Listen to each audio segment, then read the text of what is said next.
Good evening dear aspirants. Anantha IAS അക്കാഡമിയുടെ daily news analysis സെഷനിലേക്ക് എല്ലാവരെയും സ്വാഗതം ചെയ്യുകയാണ്. നമുക്ക് ഫസ്റ്റ് ആർട്ടിക്കിളിലേക്ക് പോകാം. First article is related to AI impact submit. ഇന്ന് ന്യൂഡൽഹിയിൽ വെച്ചിട്ട് പ്രധാനമന്ത്രി നരേന്ദ്രമോദി നമ്മുടെ AI ഇമ്പാക്ട് സമ്മിറ്റ് ലോഞ്ച് ചെയ്യുകയാണ്, അല്ലെങ്കിൽ ഇനാഗുറേറ്റ് ചെയ്യുകയാണ്. സോ അതുമായി ബന്ധപ്പെട്ട ഒരു വാർത്തയാണ് ഫ്രണ്ട് പേജിൽ ഉണ്ടായിരുന്നത്. സോ നമ്മൾ എത്രത്തോളം ആർട്ടിഫിഷ്യൽ ഇന്റലിജൻസ് റിലേറ്റഡ് ആയിട്ടുള്ള കാര്യങ്ങൾക്ക് വേണ്ടിയിട്ട് എത്രത്തോളം പ്രൊമിനൻസ് നൽകുന്നുണ്ട് എന്ന് സൂചിപ്പിക്കുന്ന ഒരു കാര്യമാണ് ഈ AI ഇമ്പാക്ട് സമ്മിറ്റ്. അപ്പോൾ കഴിഞ്ഞ ഒരാഴ്ചയിൽ ഞാൻ പലപ്പോഴായിട്ട് പറഞ്ഞിട്ടുണ്ട് എന്താണ് AI ഇമ്പാക്ട് സമ്മിറ്റ് സ്റ്റാർട്ട് ചെയ്യാൻ പോവുകയാണ്. സോ അതുമായി ബന്ധപ്പെട്ടിട്ടുള്ള ആർട്ടിക്കിൾ ഇനി നമ്മളുടെ ഹിന്ദു ദിനപത്രങ്ങളിൽ ഓപ്പൺ എഡിറ്റോറിയൽ ആയിട്ടും സജഷൻസ് ആയിട്ടും എല്ലാം ഡീറ്റെയിൽ ആയിട്ട് വരും. അപ്പോൾ നമുക്കത് ഡീറ്റെയിൽ ആയിട്ട് തന്നെ ഡിസ്കസ് ചെയ്യേണ്ടതുണ്ട്. So AI impact submit, so എന്താണ് ethical and equitable use of artificial intelligence എന്നുള്ളതൊക്കെയാണ് നമ്മളുടെ ഈ AI ഇമ്പാക്ട് സബ്മിറ്റിന്റെ ഒരു ഉദ്ദേശം എന്ന് പറയുന്നത്. സോ നമുക്കറിയാം, ഞാൻ കഴിഞ്ഞ ദിവസം പറഞ്ഞിട്ടുണ്ടായിരുന്നു, നമുക്കൊരു IT ആക്ട് 2000 നമ്മൾ നിലവിൽ വന്നിട്ടുള്ളത്. സോ അതിൽ കറന്റ് ആർട്ടിഫിഷ്യൽ ഇന്റലിജൻസിന്റെ പ്രൊവിഷൻസ് ഒന്നുമില്ല. ദെൻ IT അമെന്റ്മെന്റ് റൂളുകളിലാണ് 2026-25 കാലഘട്ടങ്ങളിലെ അമെന്റ്മെന്റ് റൂൾസിൽ മാത്രമാണ് ആർട്ടിഫിഷ്യൽ ഇന്റലിജൻസ് റിലേറ്റഡ് ആയിട്ടുള്ള കാര്യങ്ങൾ നമ്മൾ ആഡ് ചെയ്തിട്ടുള്ളത്.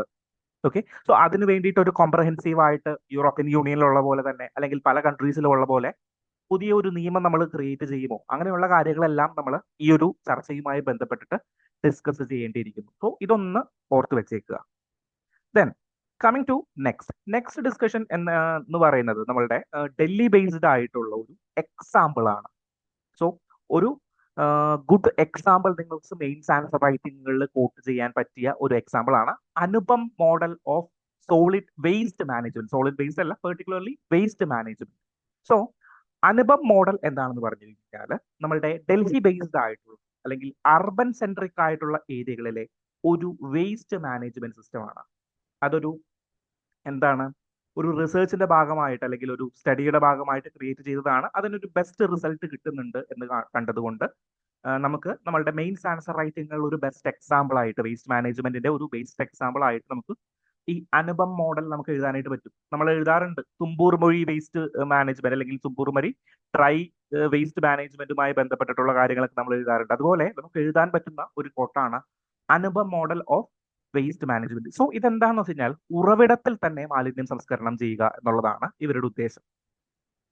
ഓക്കെ, സോ ഇവര് 3 തട്ടുകളിലായിട്ട്, ഒന്ന് dry waste, wet waste, sanitary വേസ്റ്റുകൾ എന്ന് 3 തരത്തില് വേസ്റ്റുകളെ സെഗ്രിഗേറ്റ് ചെയ്യും. ഇത് തന്നെ ബൈഫർക്കേറ്റ് ചെയ്ത് വീണ്ടും ഡിഫറെന്റ് കാറ്റഗറീസ് ആണ്. ഡ്രൈ വേസ്റ്റിലാണെങ്കിൽ ഇലക്ട്രോണിക് വേസ്റ്റ്, ദെൻ അതുകൂടാണ്ട് ഡിഫറെന്റ് കാറ്റഗറീസിലേക്ക് 7ഓളം കാറ്റഗറീസിലേക്ക് ഒരു സെക്ഷനെ തന്നെ ഡിഫറൻഷിയേറ്റ് ചെയ്യും. എന്നിട്ട് ഓരോന്നും സെപ്പറേറ്റ് ആയിട്ട് എന്ത് ചെയ്യും, സെഗ്രിഗേറ്റ് ചെയ്യും. സോ വെറ്റ് വേസ്റ്റുകളാണെങ്കിൽ ഉറവിടത്തിൽ തന്നെ സംസ്കരിക്കാനായിട്ട്, ഫോർ എക്സാമ്പിൾ നമ്മളുടെ വെജിറ്റബിളിന്റെ വേസ്റ്റുകളാണ് അല്ലെങ്കിൽ വീടുകളിൽ നിന്നുണ്ടാകുന്ന ഭക്ഷണത്തിന്റെ വേസ്റ്റുകളാണെങ്കിൽ അവിടെ തന്നെ സംസ്കരിക്കാനായിട്ടുള്ള കാര്യങ്ങൾ ചെയ്യും. അല്ലാത്തത് എന്ത് ചെയ്യും, റീസൈക്കിൾ ചെയ്യാനായിട്ടും അല്ലെങ്കിൽ അതിൽ നിന്ന് വേസ്റ്റ് ടു വെൽത്ത് എന്നുള്ള രീതിയിലേക്ക് വേസ്റ്റ് ജനറേറ്റ് ചെയ്യാനായിട്ടുള്ള സാധ്യതകൾ ക്രിയേറ്റ് ചെയ്യുന്ന ഒരു മോഡലാണ് ഈ Anupam model of waste management in Delhi. Particularly national capital ടെറിട്ടറിയിലാണ് ഈ ഒരു അനുപം മോഡൽ കറന്റ് ഇംപ്ലിമെന്റ് ചെയ്തിരിക്കുന്നത്. എല്ലാ സ്ഥലങ്ങളിലും ഇല്ല, ഏതാണ്ട് എനിക്ക് തോന്നുന്നു 5 മുനിസിപ്പാലിറ്റികളിൽ മാത്രമാണ് ഇംപ്ലിമെന്റ് ചെയ്തിരിക്കുന്നത്. എന്നാൽ അതൊരു ഗുഡ് മോഡൽ ആയിട്ട് എമർജ് ചെയ്തിട്ടുണ്ട്. ഓക്കെ, സോ ഒരു പുതിയ മോഡൽ, ഒരു പുതിയ എക്സാമ്പിൾ നിങ്ങൾക്ക് മെയിൻസ് ആൻസർ റൈറ്റിംഗുകളിൽ കോട്ട് ചെയ്യാനായിട്ട് പറ്റണം. അതിന് വേണ്ടിയിട്ടുള്ള ഒരു ബെസ്റ്റ് എക്സാമ്പിൾ ആണ് ഈ Anupam model of waste management എന്ന് പറയുന്നത്. Okay, so coming to next discussion. So നമ്മൾ AI ഇമ്പാക്ട് സബ്മിറ്റിനെ കുറിച്ച് പഠിച്ചു, അനുപം മോഡൽ ഓഫ് വേസ്റ്റ് മാനേജ്മെന്റിനെ കുറിച്ച് പഠിച്ചു. ദെൻ ഞാനിങ്ങനെ നമ്മളുടെ ന്യൂസ് പേപ്പർ വായിച്ചുകൊണ്ട് പോകുന്ന സമയത്ത് ഒരു മിനിസ്ട്രി ഓഫ് കൾച്ചറിന്റെ ഒരു ആഡ് കണ്ടു, ഒരു അഡ്വർടൈസ്മെന്റ് കണ്ടു. It is related to Ol Chiki script. So ഇത് പ്രോബബിളി ഒരു പ്രിലിംസ് ക്വസ്റ്റൻ ആയിക്കൂടെ? ഓൾ ചിക്കി സ്ക്രിപ്റ്റ് ക്രിയേറ്റ് ചെയ്തിട്ട് 100 വർഷം കഴിഞ്ഞിരിക്കുകയാണ്. അങ്ങനെയാണെങ്കിൽ എന്താണ് ഈ ഓൾ ചിക്കി സ്ക്രിപ്റ്റ്? അറൌണ്ട് ഹിന്ദുവിൽ ഒരു ഒരു അഡ്വർടൈസ്മെന്റ് കൊടുക്കാനായിട്ട് മിനിമം 2500 to 3000 രൂപയെങ്കിലും ആകും. ഇത്രയും വലിയ കളർ പ്രിന്റ് ഒക്കെ കൊടുക്കണമെങ്കിൽ ഒരു 5000-6000 രൂപ ഉണ്ടെങ്കിലേ പറ്റത്തുള്ളൂ. സോ മിനിസ്ട്രി ഓഫ് കൾച്ചർ ഇങ്ങനെ ഒരു അഡ്വർടൈസ്മെന്റ് കൊടുക്കണമെങ്കിൽ so it will be somewhat important. So എന്താണ് ഈ ഓൾചിക്കി സ്ക്രിപ്റ്റ് എന്ന് നമ്മൾ ഐഡന്റിഫൈ ചെയ്യേണ്ടിയിരിക്കുന്നു. ദെൻ അതിൽ എന്താണ് ഇന്ത്യൻ കൾച്ചറിൽ പ്രൊമിനന്റ് ആയിട്ടുള്ളത്. സോ ഓൾചിക്കി സ്ക്രിപ്റ്റ് എന്ന് പറഞ്ഞു കഴിഞ്ഞാൽ Ol Chiki script is a phonetic script. Phonetic script എന്ന് പറഞ്ഞു കഴിഞ്ഞാൽ എന്താണ്? ഫോണറ്റിക് സ്ക്രിപ്റ്റ് എന്ന് പറഞ്ഞു കഴിഞ്ഞാൽ അത് സിമ്പിൾസ് ഉപയോഗിച്ചുകൊണ്ടായിരിക്കും റെപ്രസെന്റ് ചെയ്യുന്നത്. ഓക്കെ, സോ സാന്താലി ലാംഗ്വേജിന്റെ ഫോണറ്റിക് ആയിട്ടുള്ള റെപ്രസെന്റേഷൻ ആണ്, ഫോണറ്റിക് ആയിട്ടുള്ള ഒഫീഷ്യൽ ഫോണറ്റിക് ആയിട്ടുള്ള സ്ക്രിപ്റ്റ് ആണ് ഈ ഓൾചിക്കി സ്ക്രിപ്റ്റ് എന്ന് പറയുന്നത്. ഇത് 1925 പണ്ഡിറ്റ് രഘുനാഥ് മുർമു എന്ന് പറയുന്ന ആളാണ്. സോ പണ്ഡിറ്റ് രഘുനാഥ് മുർമു എന്ന് പറയുന്ന ആള് 1925 ക്രിയേറ്റ് ചെയ്യപ്പെട്ട സ്ക്രിപ്റ്റ് ആണ് നമ്മളുടെ ഓൾചിക്കി സ്ക്രിപ്റ്റ് എന്ന് പറയുന്നത്. ഏത് ലാംഗ്വേജിന്റെ? നമ്മളുടെ സാന്താലി ലാംഗ്വേജിന്റെ ഒഫീഷ്യൽ ഫോണറ്റിക് സ്ക്രിപ്റ്റ് ആണ്. സോ വേണമെങ്കിൽ ഇങ്ങനെ ഒരു സ്റ്റേറ്റ്മെന്റ് നോക്കാം, Ol Chiki script is a fully phonetic script. ശരിയാണോ? തീർച്ചയായിട്ടും ശരിയാണ്. 40ഓളം 30ഓളം ലെറ്റേഴ്സ് ആണ് അതിലുള്ളത്. ഈ 30 ലെറ്റേഴ്സും എന്താണ്? ഫുള്ളി ഫോണറ്റിക് ആയിട്ടുള്ള സ്ക്രിപ്റ്റ് ആണ് എന്ന് മനസ്സിലാക്കുക. 1925 പണ്ഡിറ്റ് രഘുനാഥ് മുർമു ആണ് ഈ ഒരു സ്ക്രിപ്റ്റ് ഫോം ചെയ്തത് എന്ന് മനസ്സിലാക്കുക. സോ കറന്റ് 100 വർഷമായി ഈ ഒരു സ്ക്രിപ്റ്റ് ഫോം ചെയ്തിട്ട്. സോ അവസരത്തിൽ ഈ ഒരു ഓൾചിക്കി സ്ക്രിപ്റ്റ് അല്ലെങ്കിൽ പണ്ഡിറ്റ് രഘുനാഥ് മുർമു ഒരു ചോദ്യമാകാനായിട്ട് സാധ്യതയുണ്ടോ? ചോദ്യമാകാനായിട്ടുള്ള സാധ്യതകൾ കൂടുതലാണ്. സോ ഈ ഒരു കാര്യം ഒന്ന് ഓർത്ത് വെച്ചേക്കുക. 100 വർഷമായി ഇങ്ങനെ ഒരു script, it is fully phonetic script. Santali language, Santali എന്ന് പറയുമ്പോൾ പെർട്ടിക്കുലർലി ഒഡീഷ റീജിയനുകളിൽ നിന്ന് വരുന്ന സ്ക്രിപ്റ്റ് ആണ്. മയൂർഭഞ്ച് നിങ്ങൾ കേട്ടിട്ടുണ്ടാവും. മയൂർഭഞ്ച് ചാവുവിനെ കുറിച്ച് നിങ്ങൾ പഠിച്ചിട്ടുണ്ടാവും. കൾച്ചറൽ ഹെറിറ്റേജിൽ ഇന്ത്യൻ ആർട്ട് ആൻഡ് കൾച്ചർ പഠിച്ചപ്പോൾ നിങ്ങൾ ഈ മയൂർഭഞ്ചിനെ കുറിച്ചിട്ടും മയൂർഭഞ്ച് ചാവു എന്ന് പറയുന്ന ഒരു പെർട്ടിക്കുലർ നൃത്തരൂപത്തെ കുറിച്ച് പഠിച്ചിട്ടുണ്ടാവും. സോ മയൂർഭഞ്ചിനെ എങ്ങനെയൊക്കെ കണക്ട് ചെയ്യാം? ഒഡീഷയിലേക്ക് നിങ്ങൾക്ക് കണക്ട് ചെയ്യാനായിട്ട് സാധിക്കും. ഓക്കെ, സോ ഓൾചിക്കി സ്ക്രിപ്റ്റിനെ കുറിച്ചിട്ട് മനസ്സിലായല്ലോ. Coming to the editorial part. എന്താണ് ഇവിടെ? മോഡൽ കോഡ് ഓഫ് കണ്ടക്റ്റിനെ MCCയെ കുറിച്ച് ക്രിട്ടിക്കലി അനലൈസ് ചെയ്യുകയാണ് നമ്മളുടെ എഡിറ്റോറിയൽ ടീം. സോ തമിഴ്നാട്ടില് എന്താണ്? സ്ത്രീകൾക്ക് 1000 രൂപ വെച്ച് ഒരു മാസം കൊടുക്കുന്ന ഒരു പദ്ധതിയുണ്ട്. പക്ഷേ ഇലക്ഷൻ ഡിക്ലെയർ ചെയ്ത് കഴിഞ്ഞ് കഴിഞ്ഞാൽ ഈ പദ്ധതി എന്ത് ചെയ്യാനായിട്ട്? മരവിപ്പിക്കാനായിട്ടുള്ള സാധ്യതയുണ്ട്. കാരണം ഇത് സാധാരണ ജനങ്ങളെ കയ്യിലെടുക്കുന്നതിന് വേണ്ടിയിട്ട് ഇലക്ഷൻ അജണ്ടയാണ് എന്ന് പറഞ്ഞുകൊണ്ട് election commission of India model code of conduct നിലവിൽ വരുന്ന ദിവസം ഇതിനെ മരവിപ്പിക്കാനായിട്ടുള്ള സാധ്യതയുണ്ട്. സോ റിയൽ ഡെവലപ്മെന്റ് അല്ലെങ്കിൽ റിയൽ അപ്ലിഫ്റ്റ്മെന്റ്, വെൽഫെയർ മെഷേഴ്സ്, ഇതെല്ലാം എന്താണെന്ന് മോഡൽ കോഡ് ഓഫ് കണ്ടക്റ്റിന് അറിയില്ല, അല്ലെങ്കിൽ ഇലക്ഷൻ കമ്മീഷൻ ഓഫ് ഇന്ത്യക്ക് അറിയില്ല എന്ന് പറഞ്ഞ് ക്രിറ്റിക്കലി അനലൈസ് ചെയ്യുന്ന അല്ലെങ്കിൽ ക്രിറ്റിക്കലി കമന്റ് ചെയ്യുന്ന ഒരു എഡിറ്റോറിയൽ സെഷനാണ് ഇന്നത്തെ എഡിറ്റോറിയൽ സെഷനിൽ വന്നിരിക്കുന്നത്. സോ ഇദ്ദേഹം എക്സാമ്പിൾ പറയുന്നത്, എനിക്ക് തോന്നുന്നു ഒഡീഷയിലോ സം നോർത്തേൺ സ്റ്റേറ്റിൽ ഇലക്ഷൻ നടന്നുകൊണ്ടിരിക്കുന്ന ഒരു സമയത്ത് എന്ത് പറ്റി?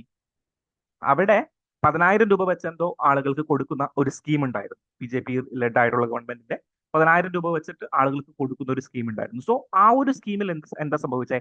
അത് മോഡൽ കോഡ് ഓഫ് കണ്ടക്ട് പ്രകാരം നിർത്തിവെക്കാനായിട്ട് ഇലക്ഷൻ കമ്മീഷൻ ഓഫ് ഇന്ത്യ തയ്യാറായില്ല.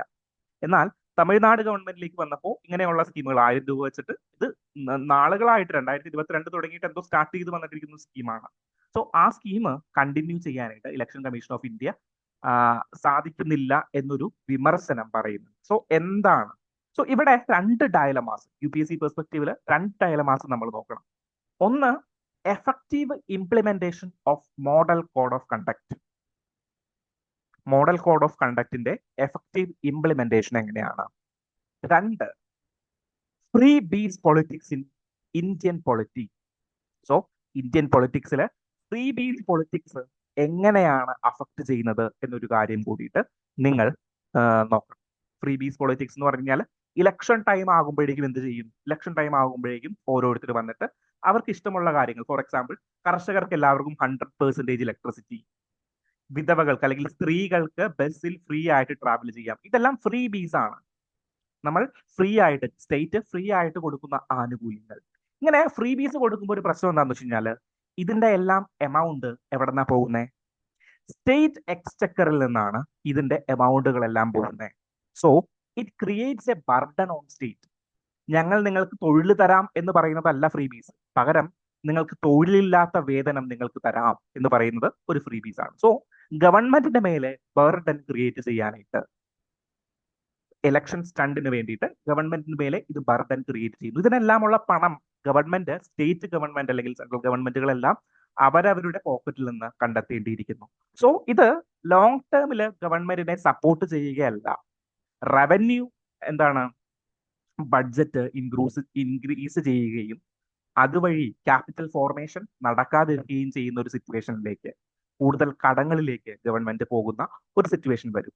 എന്നാൽ ഈ തമിഴ്നാട് ഗവൺമെന്റിന്റെ ഈ ഒരു കാര്യം എന്ന് പറയുന്നത്, ഈ ഒരു ഗ്രാന്റ് എന്ന് പറയുന്നത്, 1000 രൂപയുടെ ഗ്രാന്റ് എന്ന് പറയുന്നത് ഒരു സെപ്പറേറ്റ് ഇൻസിഡന്റ് ആണ്. അത് 2002 മുതൽ തുടങ്ങി വന്നിരിക്കുന്ന ഒരു സ്കീമിന്റെ ഭാഗമായിട്ടുള്ളൊരു സ്കീമാണ്. സോ അവിടെ ഈ MCCയുടെ ഡയലമയും നമുക്ക് കോട്ട് ചെയ്യാനായിട്ട് പറ്റണം. മോഡൽ കോഡ് ഓഫ് കണ്ടക്റ്റിന്റെ ഡയലമയും നമ്മൾക്ക് കോട്ട് ചെയ്യാനായിട്ട് പറ്റണം.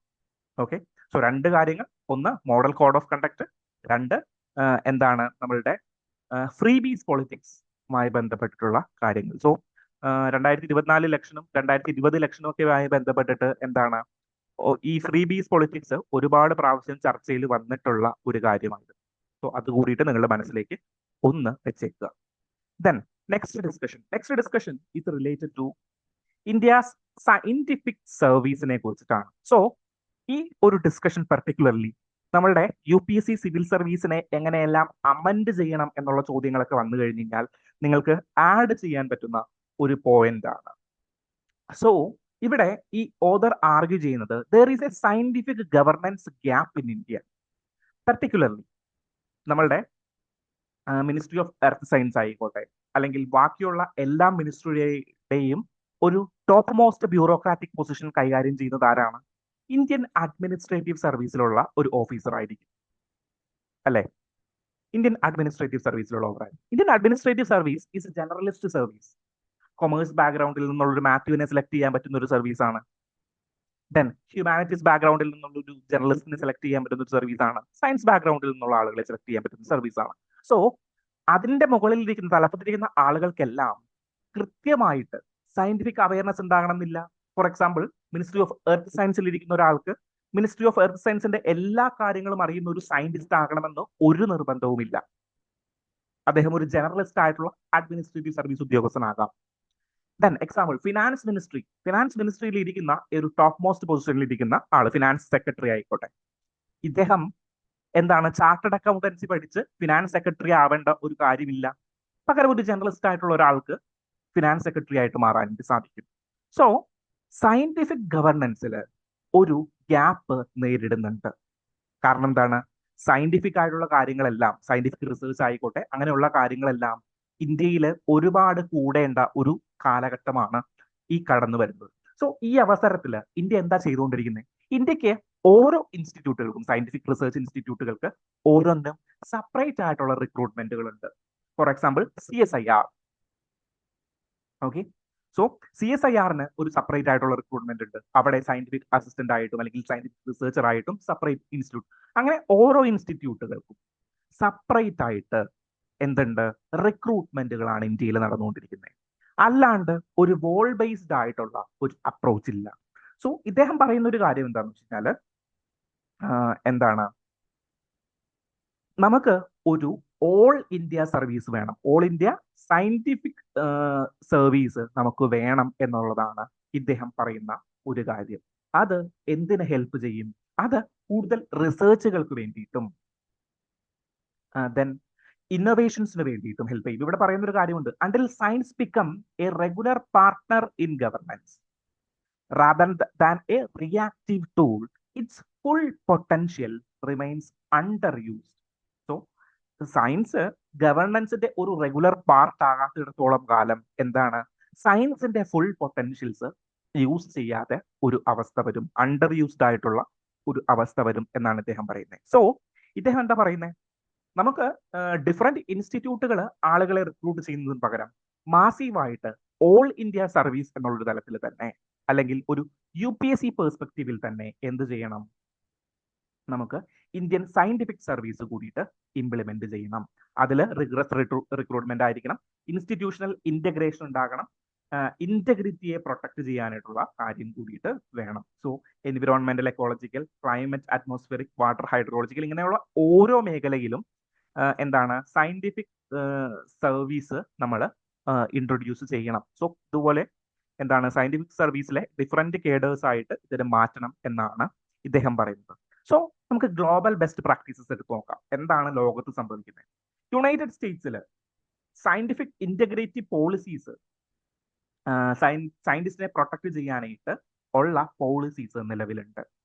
ഫ്രാൻസിനും ജർമ്മനിയിലും യു കെയിലുമാണെങ്കിലും സിമിലർ ആയിട്ടുള്ള സർവീസ് റൂളുകൾ, സയന്റിഫിക് കേഡേഴ്സിന് ഡിസ്റ്റിങ്ക്റ്റ് ആയിട്ടുള്ള സർവീസ് റൂളുകൾ ഉണ്ട്, കരിയർ പാത്ത് ഉണ്ട്. സോ ഇതെല്ലാം പ്രൊമോട്ട് ചെയ്യുന്നുണ്ട്. പെർട്ടിക്കുലർലി ജർമ്മനി എന്നൊക്കെ പറഞ്ഞു കഴിഞ്ഞാൽ ഇന്നോവേഷൻസിന് വേണ്ടിയിട്ടും എന്താണ് പ്രൊഡക്റ്റുകൾ റിസർച്ചിന് വേണ്ടിയിട്ടുള്ള എല്ലാം കൂടുതൽ എന്താണ് കാര്യങ്ങൾ ചെയ്യുന്ന ഓർഗനൈസേഷനുകളാണ്. ജപ്പാനിലും സെയിം സിസ്റ്റം തന്നെ നിലവിലുണ്ട്.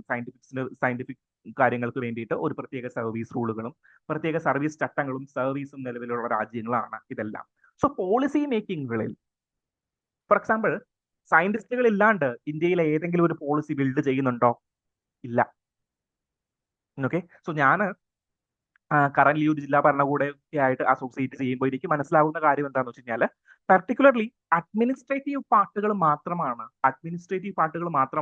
ഇപ്പോൾ ജില്ലാ കളക്ടർ ആയിക്കോട്ടെ അങ്ങനെയുള്ള ആളുകൾ ടോപ്പ് മോസ്റ്റ് പൊസിഷനിൽ ഇരിക്കുന്ന ആളുകൾ ചെയ്യുന്നത്.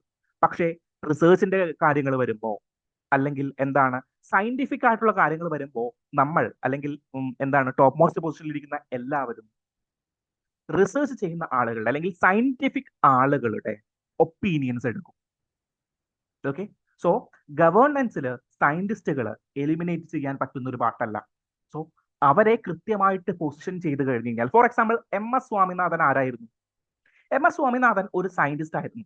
അദ്ദേഹം ഇന്ത്യൻ ബ്യൂറോക്രാറ്റ് ആണോ? അല്ല. പക്ഷേ അദ്ദേഹം ഇന്ത്യൻ ബ്യൂറോക്രാറ്റ് ആയിരുന്നെങ്കിലുള്ള ഒരു അവസ്ഥ ഒന്ന് ആലോചിച്ച് നോക്കി.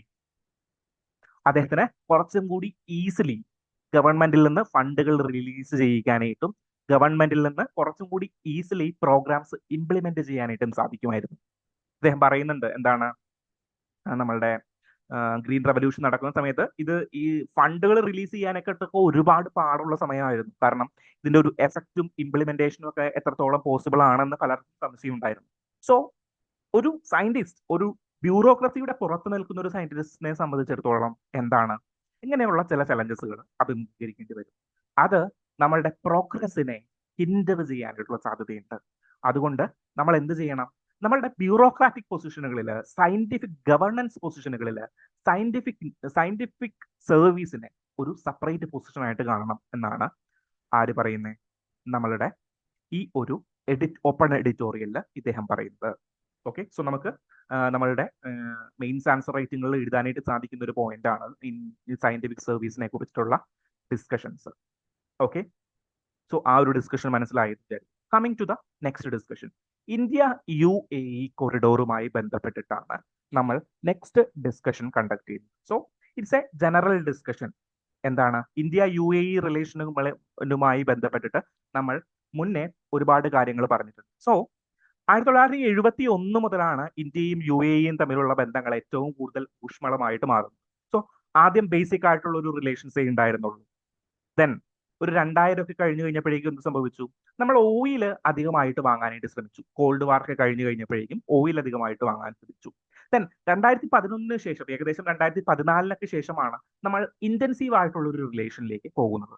34 വർഷത്തിന് ശേഷം UAE സ്ഥാനാധിപതിയെ നമ്മളുടെ പ്രധാനമന്ത്രി അങ്ങോട്ടേക്ക് ചെന്ന് വിസിറ്റ് ചെയ്യുകയും അവർ രണ്ടുപേരും പരസ്പരം സംസാരിക്കുകയൊക്കെ ചെയ്യുന്ന ഒരു കാര്യമുണ്ടായി. ദെൻ 2022 നമ്മൾ എന്ത് ചെയ്യുന്നത്? ഒരു comprehensive trade treaty, comprehensive economic partnership agreement നമ്മൾ സൈൻ ചെയ്യുന്നു. സോ നോക്കുകയാണെങ്കിൽ ഇന്ത്യയും UAEയും തമ്മിൽ വളരെ നല്ല ബന്ധങ്ങളിലാണുള്ളത്. ദെൻ പൊളിറ്റിക്കലി പറയുകയാണെങ്കിൽ I2U2 എന്ന് പറയുന്ന ഒരു സംഘടന, ഇന്ത്യ, ഇസ്രായേൽ, UAE, USA എന്ന് പറയുന്ന 4 കൺട്രീസ് അസോസിയേറ്റ് ചെയ്യുന്ന ഒരു പാർട്ട്ണർഷിപ്പാണ് I2U2 എന്ന് പറയുന്ന സംഘടന. ഓക്കെ, അതിൽ ഇന്ത്യയും UAEയും ഭാഗഭാക്കാണ് എന്ന് പറയുന്നത് ഒരു ഇമ്പോർട്ടന്റ് ഫാക്ടറാണ്.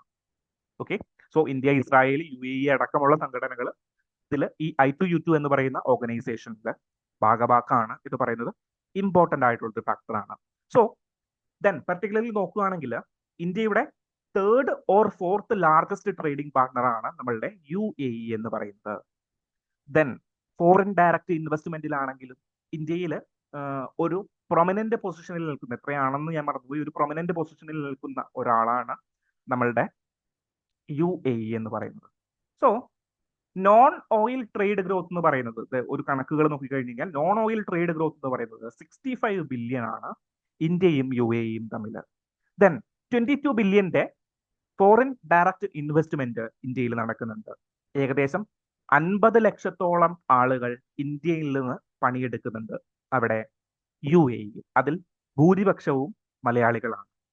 ദെൻ ഏകദേശം 1200ഓളം ഫ്ലൈറ്റുകൾ ഒരു വീക്കില് UAEയിൽ നിന്ന് ഇന്ത്യയിലേക്ക് ചാർട്ടർ ചെയ്യുന്നുണ്ട്. സോ ഇതെല്ലാം India-US റിലേഷന്റെ ചെറിയ ഒരു കണക്ക് മാത്രമാണ്. So third largest trading partner ആണ് ഇന്ത്യയുമായി സംബന്ധിച്ചിടത്തോളം. ദെൻ ഫോറിൻ ഡയറക്റ്റ് ഇൻവെസ്റ്റ്മെന്റിൽ $22 ബില്യൺ ഡയറക്റ്റ് ഇൻവെസ്റ്റ്മെന്റ് അവർ നടത്തുന്നുണ്ട്. സോ ഈ അവസരത്തിൽ നമ്മളൊരു കോപ്പറേഷൻ, ഒരു അഡ്വാൻസ്ഡ് കോപ്പറേഷൻ, ഒരു എക്കോണമിക് കോറിഡോർ എന്നുള്ള നിലയിലെല്ലാം പോകേണ്ടത് അത്യാവശ്യമാണ് എന്നാണ് ഇദ്ദേഹം പറയുന്നത്. സോ കറന്റ് നമ്മൾ എന്താണ് ഓയിലിന്റെ കാര്യത്തിൽ, ട്രേഡിന്റെ കാര്യത്തിൽ, എക്സ്പോർട്ടിന്റെ കാര്യത്തിലെല്ലാം കോപ്പറേറ്റ് ചെയ്യുന്നുണ്ട്. ഇനി നമ്മളുടെ മേജർ കോപ്പറേഷൻ വരുന്നത് ആർട്ടിഫിഷ്യൽ ഇന്റലിജൻസിനാണ് എന്നാണ് ഇദ്ദേഹം പറയുന്നത്. സോ UAE എന്ന് പറയുന്ന കൺട്രി പെർട്ടിക്കുലർലി ആർട്ടിഫിഷ്യൽ ഇന്റലിജൻസിന് വേണ്ടിയിട്ട് ഒരുപാട് ഫണ്ടുകൾ എന്ത് ചെയ്യുന്നുണ്ട്, ഇംപ്ലിമെന്റ് ചെയ്യുന്ന ഒരു കൺട്രിയാണ്. സോ എന്താണ് നമ്മളുടെ ഒരു റിസർച്ച് ആൻഡ് ഇന്നോവേഷൻസ് UAEയുടെ ആർട്ടിഫിഷ്യൽ ഇന്റലിജൻസുമായിട്ട് അസോസിയേറ്റ് ചെയ്യുന്ന രീതിയിലേക്ക് വേണം മുന്നോട്ട് കൊണ്ടുപോകാൻ. അതുവഴി കൂടുതൽ ട്രേഡ്, എക്സ്പോർട്ട്, ജോബ് ഓപ്പർച്യൂണിറ്റീസ് എല്ലാം മേക്ക് ചെയ്യണം. സോ ഇന്ത്യയുടെ ഒരു 4 ട്രില്യൺ എക്കോണമി എന്ന് പറയുന്ന ഒരു ഡ്രീമിലേക്ക് എന്താണ് നമ്മളുടെ ഒരു അംബീഷനിലേക്ക് അടുക്കുമ്പോൾ എന്താണ് UAE അതിന് വേണ്ടിയിട്ടുള്ള ഒരു സ്ട്രാറ്റജിക് പാർട്ണർ ആയിട്ട് നിലകൊള്ളാനായിട്ട് സാധ്യതയുള്ള ഒരു കൺട്രിയാണ്. സോ അതിനു വേണ്ടിയിട്ട് നമ്മൾ പരിശ്രമിക്കുന്നു. സോ India-UAE റിലേഷൻ പർട്ടിക്കുലർലി എന്താണ് നമ്മളുടെ ഒരു വികസിത ഭാരത് അല്ലെങ്കിൽ അമൃത് കാൽ എന്ന് പറയുന്ന ഒരു കാലഘട്ടങ്ങളിലേക്ക് വരുമ്പോൾ ഏറ്റവും ഇമ്പോർട്ടന്റ് ആയിട്ടുള്ള ഒരു ഫാക്ടറാണ് എന്ന് നിങ്ങൾ മനസ്സിലാക്കുക.